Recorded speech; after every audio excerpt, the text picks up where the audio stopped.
দীর্ঘ প্রতীক্ষার অবসান হলো। কক্সবাজার থেকে জাহাজ ছেড়ে গেল প্রবাল দ্বীপ সেন্ট মার্টিনে। প্রতিদিন 4টি জাহাজে চলাচল করবেন 2000 পর্যটক। থাকছে রাত্রি যাপনের সুযোগ। প্রায় 1 বছর পর আবারও ভ্রমণ পিয়াসীদের পদচারণায় মুখর হয়ে উঠবে দেশের সবচেয়ে জনপ্রিয় ও আকর্ষণীয় এই গন্তব্য।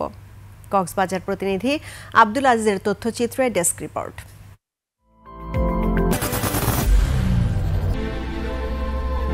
I am Ox. প্রবালের মায়াজালে মোড়া সেন্ট মার্টিনের দুয়ার খুলল।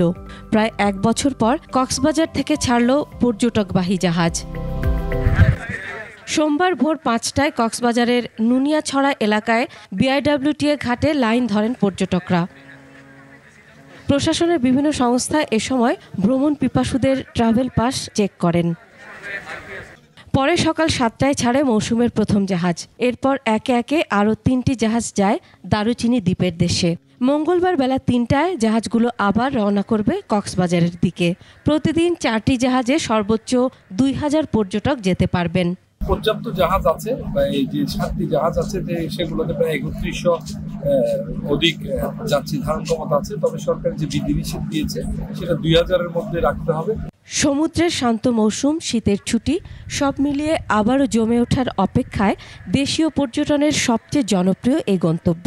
আমরা অনেকদিন ধরে ওয়েট করতেছিলাম যে কবে খুলবে, কবে আসবো। যেভাবে আর কি সবকিছু খুব সুন্দরভাবে মেনটেন করা হচ্ছে, এভাবে যদি সবাই করে তাহলে অবশ্যই সেন্ট মার্টিনের যে পরিবেশ ওটাকে আর কি সবাই ভালো রাখতে পারবে। প্লাস্টিকের ব্যাগ বা প্লাস্টিকের বোতল কেউ নিয়ে আসবেন না।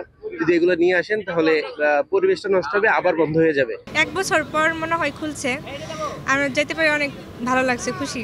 পর্যটকদের হয়রানি রোধে তাৎক্ষণিক পদক্ষেপ নেবে ট্যুরিস্ট পুলিশ।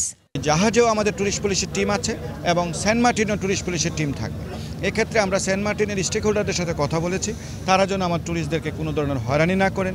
দ্বীপের জীববৈচিত্র্য রক্ষা, বর্জ্য ব্যবস্থাপনা আর নিরাপত্তা সব ক্ষেত্রেই কড়া নজরদারি থাকবে। টিকিট এবং ট্রাভেল পাস অনলাইনে কাটার সরকার ব্যবস্থা করেছে। এখানে তাদের প্রবেশ পথে কিউআর কোড যাচাইয়ের মাধ্যমে চেক করা হচ্ছে, যাতে নির্ধারিত সংখ্যার বাইরে কোনো পর্যটক যেতে না পারে।